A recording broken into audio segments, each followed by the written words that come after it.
Hey, what is up, YouTube? In this video, I'm going to be doing my full review of the Logitech G303 Shroud Edition. Honestly, the bulk of this video is going to be me telling you not to buy this mouse if you do any other grip besides a aggressive claw grip, and if you have hands that are any smaller than like 19 or 18 by 10 centimeter hands. And the reason for I'm going to get into the reasons for that right now. This mouse is purpose built for an aggressive claw grip. These sides make it so that there's, as you can see clearly, there's like a ledge right here. If you fingertip, your pinky does not clear the ledge, or it's going to stick on the ledge unless you have monstrous hands. So don't fingertip. Don't buy this mouse if you fingertip unless if you have ape hands. If you palm grip, the ledge gets in the way of your fingers. Like, it just feels wrong. Like, palm gripping this mouse just feels really weird. You can kind of do it. You can kind of do it, but I don't recommend it. If you palm grip, don't buy this mouse. So if you do an aggressive claw grip, if you have hands that are like 18 by 10, 19 by 10 and up, you can buy this mouse. Small-handed plebs, not allowed. Don't buy this. It doesn't work.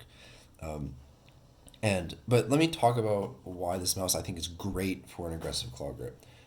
That like this, my standard grip. I really love this mouse for this grip. And the reason why is, first of all, these sides taper in really well towards the base. One of my favorite features from the XM1R, which is my second favorite mouse for aggressive claw, they taper in really well, and it makes it feel like you're super locked in when you grip the mouse. My second favorite feature is the way the mouse tapers towards the front. You feel really precise, actually. It feels less wide than on the XM1, but you can really. I've noticed I've hit some shots that I really should not have with this mouse.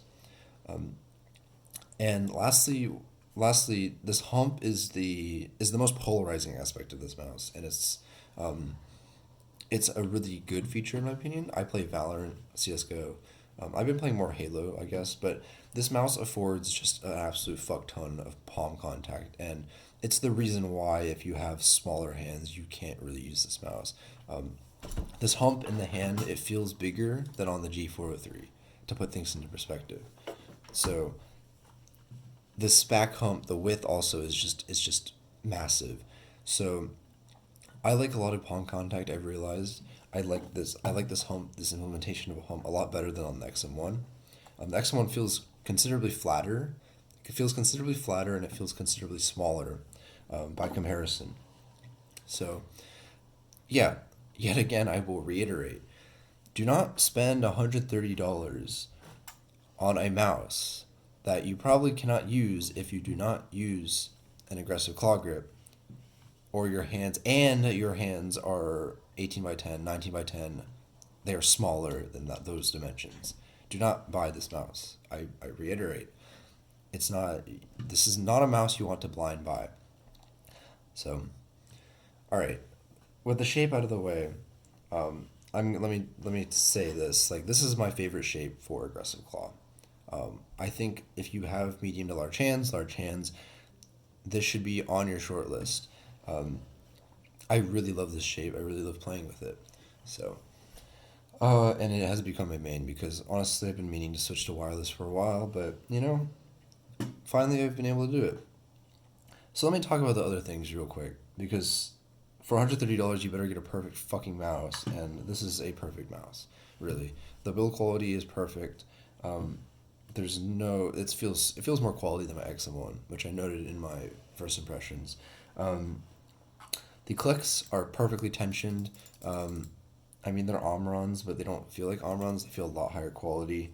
The tensioning system, whatever they use here, is perfect. There's no travel at all. These are about as good as you're gonna get when it comes to clicks.